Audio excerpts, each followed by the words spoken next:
Greetings everyone, and I hope the collecting gods are smiling on you wherever you are. And welcome back to the channel for something a little bit out of the ordinary.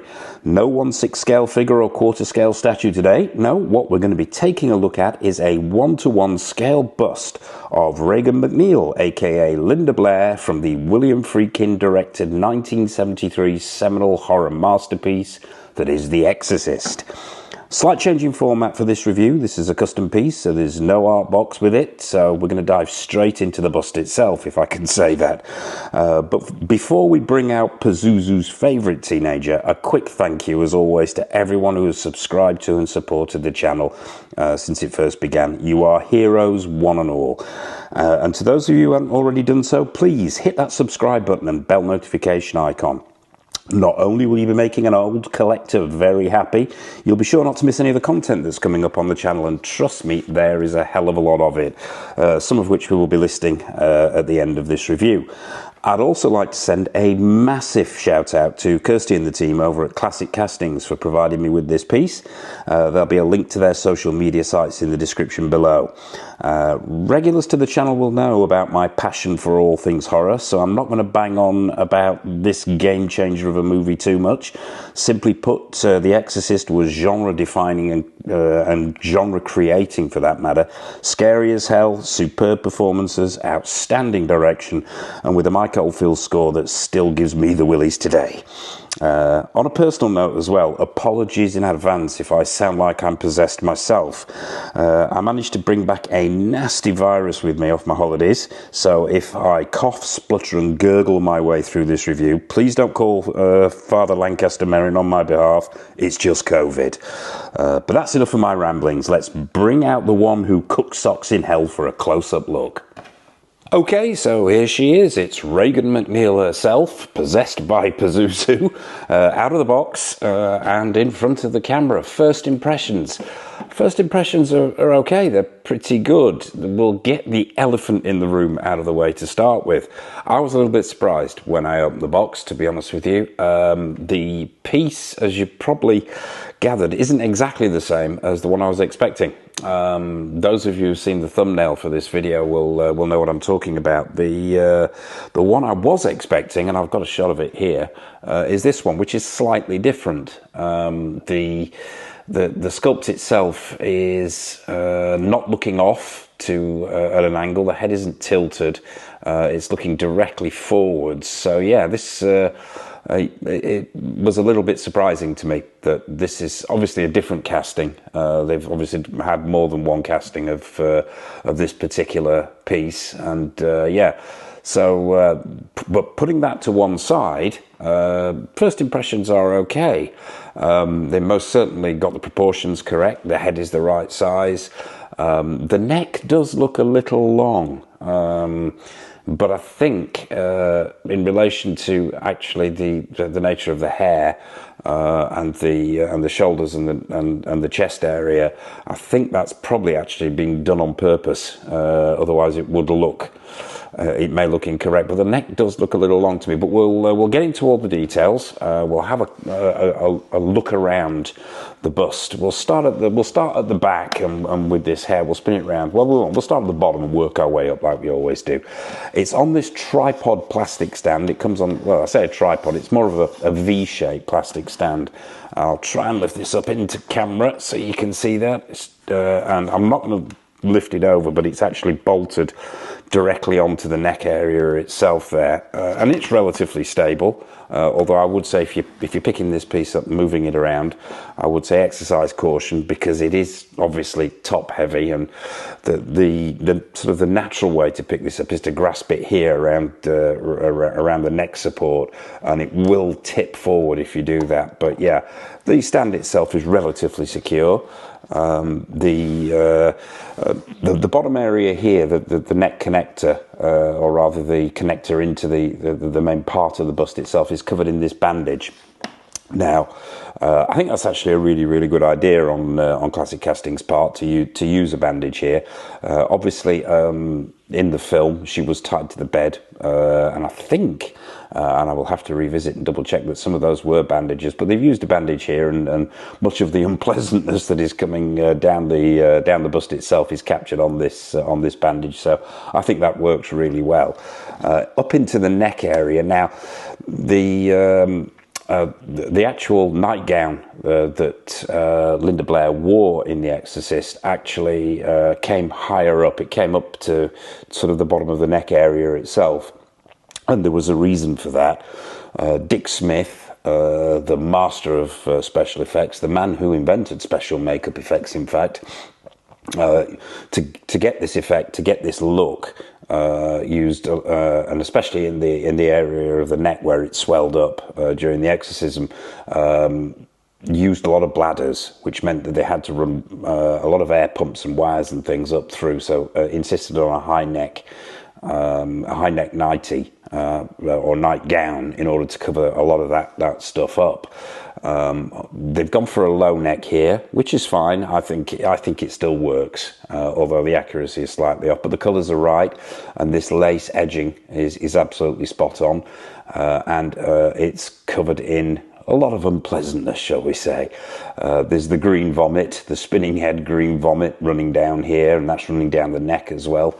The whole piece itself is actually made out of, now I believe it's not a resin, I believe it's actually a plaster, this. I think this is plaster, I'm pretty certain. It feels like plaster, but yeah, let's move up to the neck area itself now.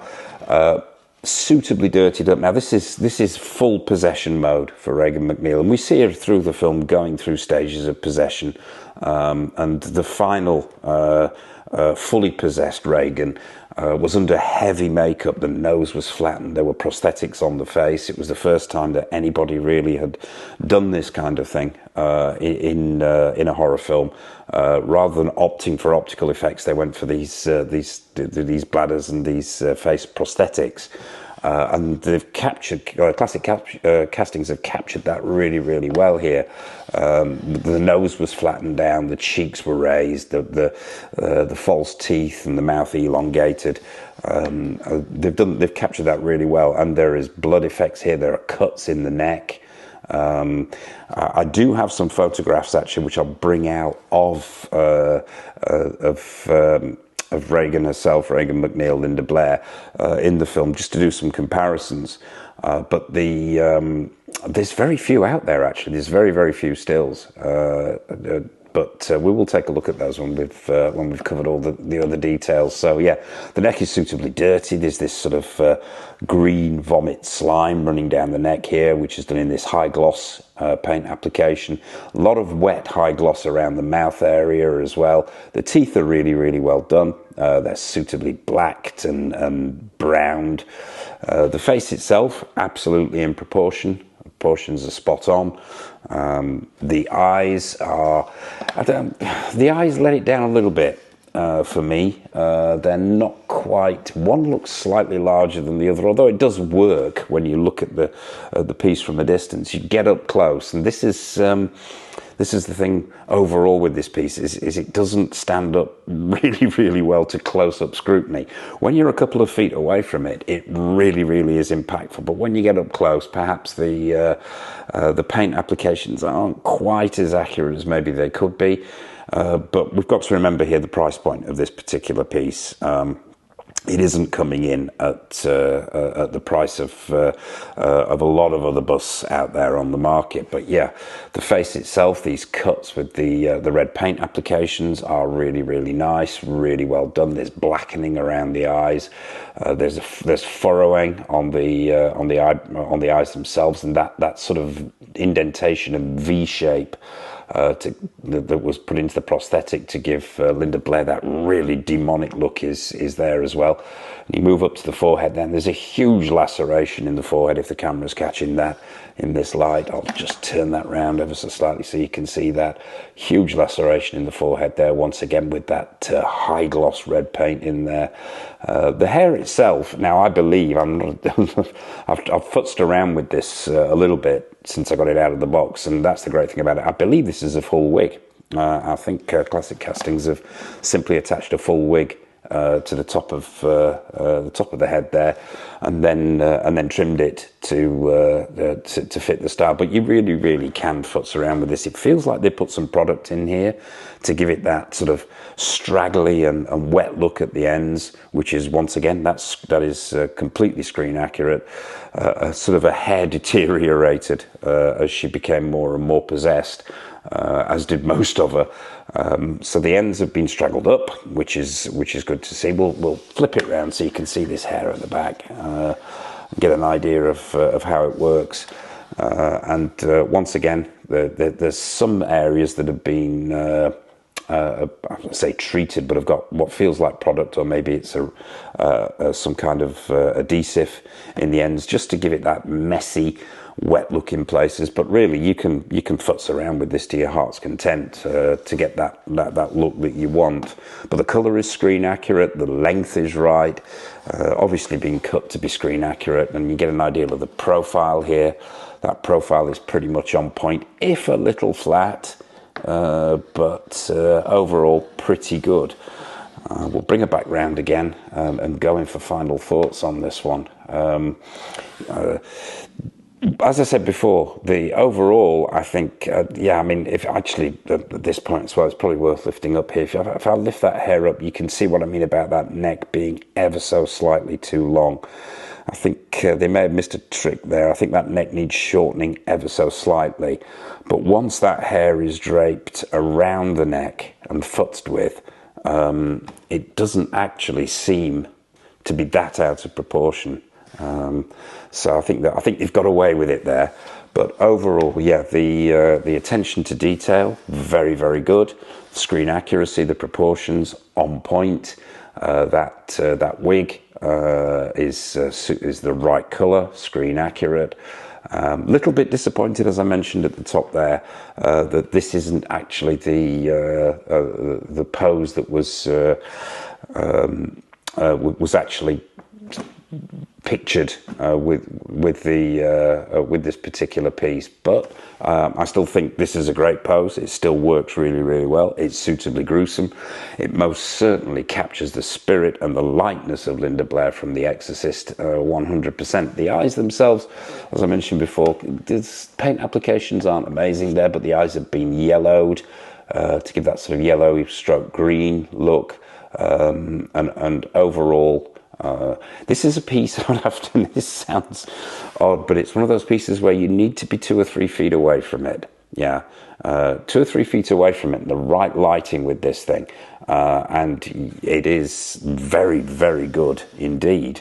As I say, it just doesn't perhaps stand up to too much up-close scrutiny. Overall, it's difficult to score this piece. The reasons for that being, I don't have any other busts. This is a first for Go Figure, and a first in the collection, a 1-to-1 scale bust, so very little to compare it to.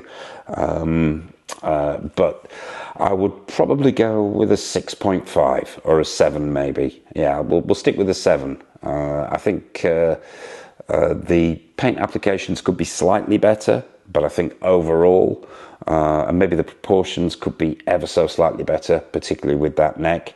But overall, yeah, we'll go with a 7. I think it most certainly captures Linda Blair's likeness. It most certainly captures Regan MacNeil's likeness from The Exorcist. It's unmistakable where this comes from. So yeah, there you have it. That is Classic Castings' take on the fully possessed Regan MacNeil from The Exorcist. I hope this review's been useful for you. Please drop a comment in the comment section below. What's your take on this? I would love to hear. Do you have any Classic Castings pieces in your collection? Please drop a comment in the comment section below. What do you think of the film? What do you think of their take on Regan MacNeil from The Exorcist? What do you think of The Exorcist? Really, nothing's off menu, so please drop a comment in the comment section below. I will be fascinated to hear from you. And I suppose all that remains for me to say is a massive thank you for watching. Oh, what's coming up on the channel? Yeah, nearly forgot.